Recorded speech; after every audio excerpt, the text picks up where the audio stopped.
Nag-leave ang site na to 20 minuto ang nakalipas. Wala akong isinulat ni isang linya ng code. Claude AI ang gumawa ng lahat. Kaya ginagawa mo ang ginagawa ng lahat.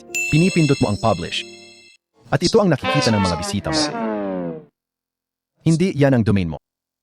Kay Claude, yan. May branding bar na nakapin sa itaas ng page mo at abiso na unverified daw ang content mo. Walang nagpapakita sa iyo nito. 2 bagay bago magsimula. Sa minute 6, may isang step kung saan sumusuko ang karamihan sa buong ideya. Ituturo ko kung paano ito laktawan. At sa dulo, ang tunay na gastos sa hosting sa loob ng 1 taon, kasama ang halagang wala sa pricing page. Isang honest na paalala bago magpatuloy. Affiliate link ang hosting link sa description.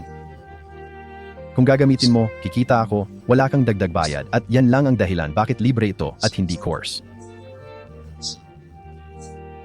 Sasabihin ko rin ang mga nakakainis na parte. Deal?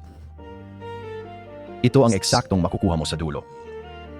1. Ang site na ginawa ng Claude, live sa domain mo, hindi sa public Claude link. 2. Ang tunay na gastos sa unang taon sa dolyar kasama ang renewal. 3. At ito ang parte na medyo nakakatawa pa rin. Makikita mong i-deploy ng Claude ang site mismo. Hindi ka mag-a-upload ng kahit isang file. Buksan ang Claude at huwag mag-overthink ng prompt. Ang pagkakamali na nakikita ko sa lahat ay nagtatanong ng modern website. Template lang ang makukuha mo. 3 bagay ang ibigay mo kay Claude. Para kanino, ano ang iisang aksyon at reference site na gusto mong hitsura. Halimbawa, landing page para sa freelance photographer sa Chicago. Isang goal, mag-book ng shoot, malinis na layout, maraming white space, madilim na text sa off-white. Ganun lang. Pindutin ang enter. At habang gumagana yon, oo, gumagana ito sa free plan. Ang pag-publish ng artifact ay libre sa bawat Claude tier kasama ang free. Hindi ka nagbabayad kay Anthropic para sundan ang video na ito. Nandoon na. Buong page, gumaganang navigation, responsive sa mobile nang hindi ko hiniling. Here's the thing na walang nagsasabi ng maliwanag. Maganda ito. Pero mukhang katulad ng ibang AI sites sa internet ngayon. Kaya ayusin natin ito sa loob ng 60 segundo. 3 follow-up prompts. Iyon lang ang buong pagkakaiba. Una, alisin ang default font stack. Humingi ng specific serif para sa headings at isang malinis na sans para sa body. Pangalanan ang mga ito. Pangalawa, doblehin ang vertical spacing sa pagitan ng mga sections. Lagi itong masikip sa AI sites at iyon ang dahilan kung bakit sinasabi ng mga tao, oo, AI yan. Pangatlo, palitan ang bawat placeholder na kopya ng tunay na salitang sasabihin ng iyong customer. Hindi i-elevate ang iyong brand. Isang bagay na isinulat ng tao. Tingnan ang bawat isa sa tabi ng isa. Parehong tool, ilang minuto lang ang pagitan. Sige, mayroon ka ng website. Kailangan mo ngayon ng lugar para ilagay ito. Ipapakita ko sa iyo kung ano ang ginagamit ko sa loob ng ilang minuto. Narito ang hadlang.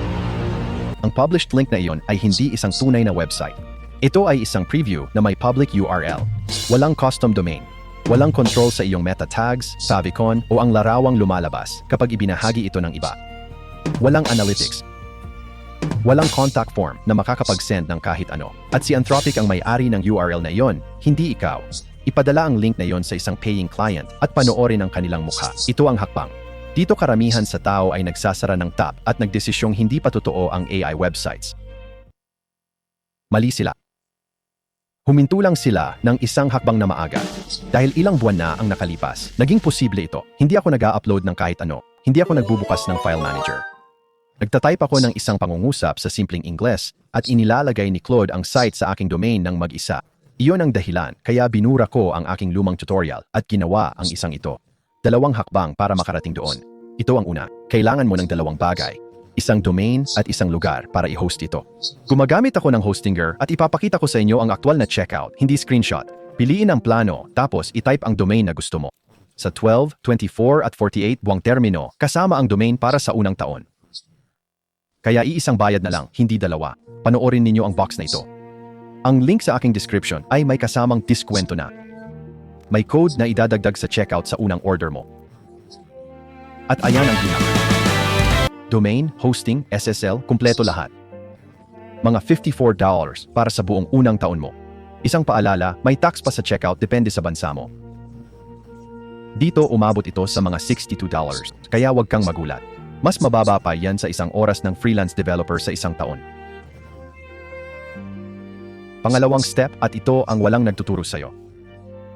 Sa hosting panel mo, pumunta sa DevTools, tapos API. May makikita kang listahan ng mga editor, VS Code, Cursor, Claude Code. I-click ang install sa tabi ng Claude Code. Magbubukas ng sign-in sa browser mo. Walang API keys, walang config, walang ipipaste. I-approve mo minsan at tapos ka na.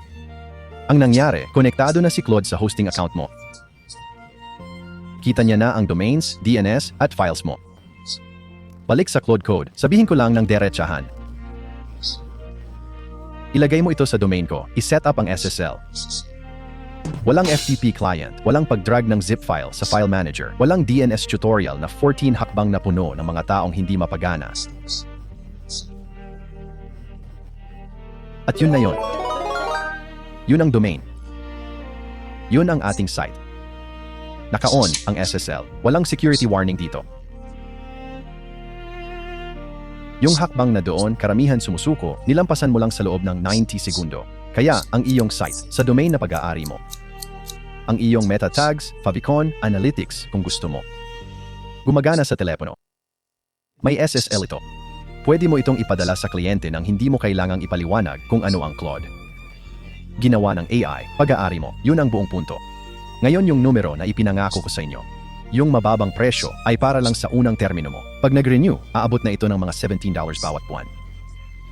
Tinatago ito ng bawat review site at mas gusto kong marinig mo ito sa akin kaysa malaman sa ikalawang taon. Dalawang bagay tungkol doon. Pareho ang renewal rate kahit anong termino ang piliin mo. Ang mas mahabang termino ay hindi nagre-renew ng mas mura, nagtatagal lang ng mas matagal ang mababang presyo bago mangyari yon. Kaya piliin ang term base sa kung gaano katagal mo itong gagamitin, hindi lang sa numero ngayon. At may 30-day money-back guarantee. Yan ang kanilang patakaran, hindi ang aking pangako. Subukan mo. Ayaw mo, ibalik ang pera mo. Kaya, sino ka sa kanila? Kung mayroon ka ng site mula sa Claude at kailangan mo lang itong i-online, kuha ng web hosting plan. Kung ayaw mong hawakan ng Claude at gusto mong ang AI na ang bahala sa pagbuo, tingnan ang Hostinger Horizons. May libreng tier at hindi kailangan ng card. Link ay nasa una ng description. Ang code ay dapat ilagay sa checkout, hindi na maaaring idagdag pagkatapos mabayaran. Kung gusto mo ang mga prompt na ginagamit ko, yung pumipigil sa Claude na gumawa ng template junk, nandun ang video. Mag-subscribe kung nakatipid ka ng ilang oras. Kita tayo sa susunod.